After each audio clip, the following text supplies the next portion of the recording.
बैठी हुई सभी पुण्यात्माओं,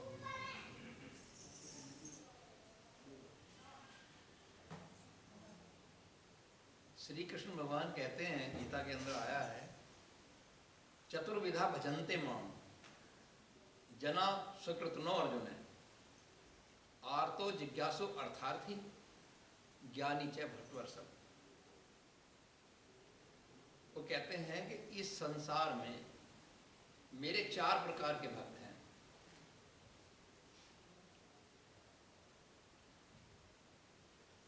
और वे चारों कौन कौन से हैं? सबसे पहला भक्त है जिनको बोला है आर्त। आर्त कहते हैं दुखी को, जो दुखी है संसार की किसी चीज से, बीमारी से हो, मुकदमेबाजी से हो, कर्जे में हो, या कोई थोड़ी घनी शारीरिक बीमारी हो, तो वो जिस परेशान है, जिसमें चिंता बनी हुई है कि भाई कैसे भवसागर से, मतलब भवसागर की तो सोचता ही नहीं है, उसे तो केवल अपनी पीड़ा तक सीमित है, उसकी ये पीड़ा कैसे समाप्त हो, बस वो ये सोचता है। तो इस प्रकार के जो भक्त होते हैं वो आर्त हैं, वो पुकारते मुझे हैं, तो मैं उनके उस कष्टों का हरण करने की व्यवस्था करता हूं। वो वहीं तक रुक गए। दूसरे प्रकार के होते हैं जिज्ञासु।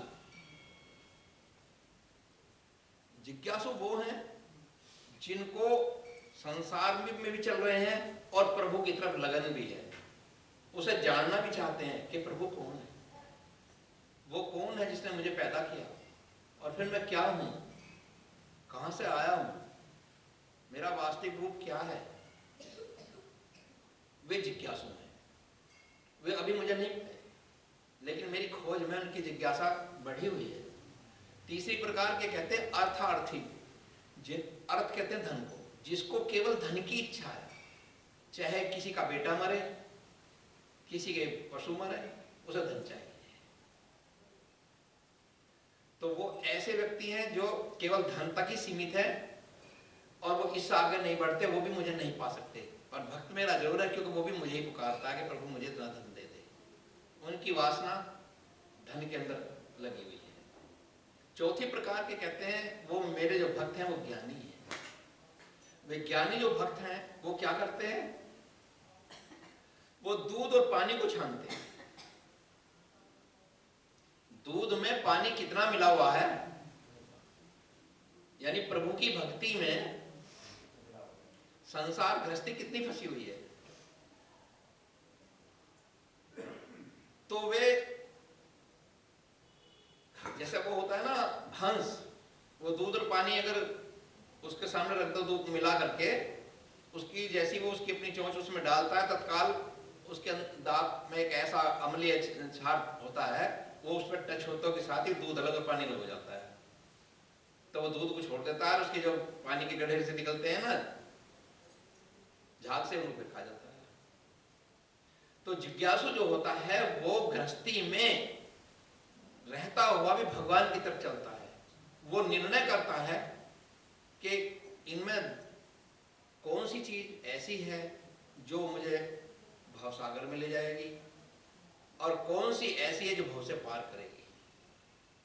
दोनों का निर्णय करता है। तो ऐसे में अर्जुन भी चक्र आ गया कि मैं गृहस्थी में भी हूं और फिर सन्यास में भी हूं, जाऊं तो कैसे जाऊं, गृहस्थी में रहूं तो ईश्वर को कैसे पाऊं। तो तत्वेतु महाभाव गुणा कर्म विभागयो गुणेषु वर्तते इति मत्वा न सच्यते। तो वो कहते हैं कि श्री कृष्ण उनको समझा रहे हैं कि भाई अर्जुन, तत्वेता, जितने भी विद्वान पुरुष होते हैं जो तत्व को जानने वाले हैं, वो गुण और कर्म का विभाजन कर लेते हैं कि अब कौन सा गुण चल रहा है। गृहस्थी में रहता हुआ व्यक्ति कभी कभी सतोगुण की बात सोचता है, भाई नहीं, किसी का बुरा नहीं करना चाहिए, किसी का भला करना चाहिए, और थोड़ी देर में जब रजोगुण आ जाता है तो ये अब तो उसमें छोड़ू भी नहीं, मारूंगा, ऐसी भावना आ जाती है। तमोगुण आ जाता है तो फिर निष्कर्म बदल जाता है, गृहस्थी में रहता है। तो कहते हैं अर्जुन, ऐसे में गुण और कर्म का विभाजन कर लेना चाहिए, बांट लेना चाहिए, जैसे हंस दूध और पानी को छान लेता है। जैसे हंस दूध को पकड़ता है, पानी को नहीं, वैसे ही संसार में रहते हुए आपको उसमें वैराग्य की खोज करके ईश्वर को पा लेना चाहिए। वैराग्य की खोज करके इस गृहस्थी में रहते हुए, परमात्मा कभी किसी को गृहस्थी से अलग नहीं करते। परंतु गृहस्थ कौन है? जो गृहस्थी में फंसा हुआ है, जिसे केवल मोह ममता सब सता रही हैं। धन की ही इच्छा है, भगवान की इच्छा नहीं। दाव चढ़े तो मंदिर में से भी कुछ ठाक ले जाएगा, वो गृहस्थी है। अर्ध गृहस्थी वो है जो शुभ कर्म करता हुआ गृहस्थ में जी रहा है, और जो पूर्ण तरह से वैराग्य में आ चुका है, गृहस्थी में रहते हुए भी वो सन्यासी है। गृहस्थ ही में जो सन्यास बरत ले वो श्रेष्ठ होता है अर्जुन, वो ज्ञानी पुरुष होता है। चौथे प्रकार का मेरा भक्त ज्ञानी है, जो गृहस्थी में रहकर भी तत्व की खोज करता है और फिर मुझे पा लेता है। दूसरे ज्ञानी वो है जो केवल सांसारिक ज्ञान, मायावी ज्ञान को ज्ञान मान करके संतुष्ट हो जाते हैं, वो संसार में ही उलझे रह जाते हैं। यानी ज्ञान कौन सा ज्ञान? तमोगुण रजोगुण ज्ञान विनाश का कारण है, भटकाने वाला ज्ञान है। और सात्विक ज्ञान से कहते हैं सतोगुण, वो सात्विक ज्ञान ईश्वर की तरफ ज्ञान, ध्यान, भक्ति, भजन, वैराग आदि देता है। परंतु श्री कृष्ण जी ये भी कहते हैं तू त्रिगुणातीत हो जा। अब तीनों गुणों को छोड़कर भी जो ऊपर निकल गया वो सन्यासी है, वो सन्यासी। यदि सन्यास में भी कोई व्यक्ति चला जाए, वहां भी उसके मन में गृहस्थ है, तो अभी वो सन्यासी नहीं हुआ है, वो अभी सन्यासी नहीं हुआ है, क्योंकि उसके मन में भी गृहस्थ है। उसका वही बीज उसे फिर संसार में ले जाएगा, वही बीज उसे फिर सन्यास में ले आएगा। क्योंकि ये नियम है, यम यम वापी स्मरण भाव तय तंते कलेवरम प्रियो ही ज्ञानिनो अतम है सैचतम मम प्रिय है। वो कहते हैं कि मनुष्य अंत समय में जो जो बात सोचता है, उसी भाव की उसके अंदर एक वासना बन जाती है, लत। चोर चोरी की बात करेगा तो उसको चोरी की लत बन जाएगी। वो यदि ये भी चाहे कि मैं चोरी छोड़ दूं, तो जल्दी नहीं छोड़ पाएगा, क्योंकि वासना में चित्त रंगा जा चुका है। चित्त की धुलाई वो करना नहीं जानता, और चित्त की धुलाई होती ध्यान से। ऐसे ही संसार के अंदर जितने भी वैरागी कर्म हैं, वे आपको तप लोक तक तो ले जा सकते हैं।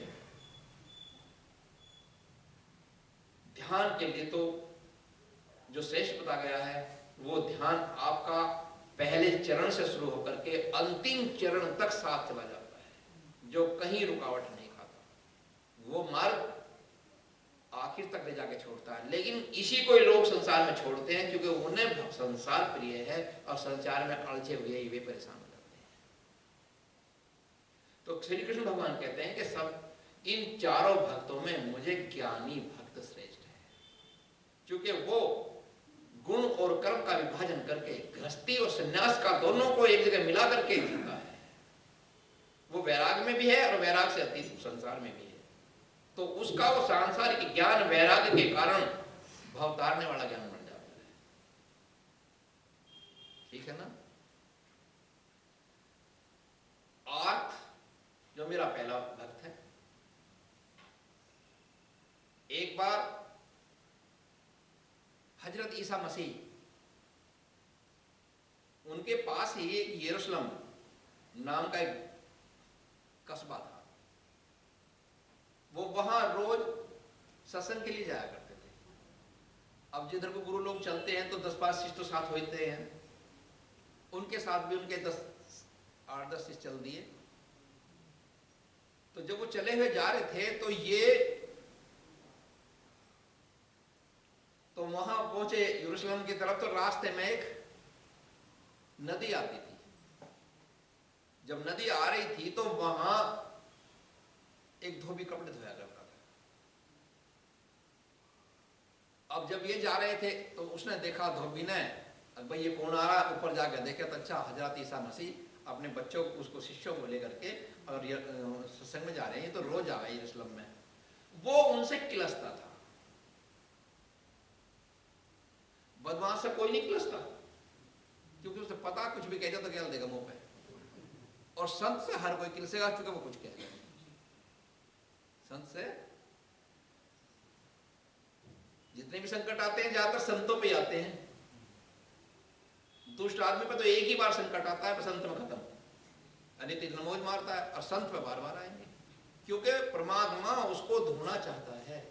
जैसे एक माता होती है, वो अपने बच्चे को, जब छोटा बच्चा होता है 2-3 महीने का या 4 महीने का, अब वो अपनी गोद में बराबर सुलाती है, सर्दी पड़ रही हो तो लपेटती रहती है ना, और वो किसी तरह से उसमें टट्टी पेशाब कर दे, तो माता क्या काम करेगी?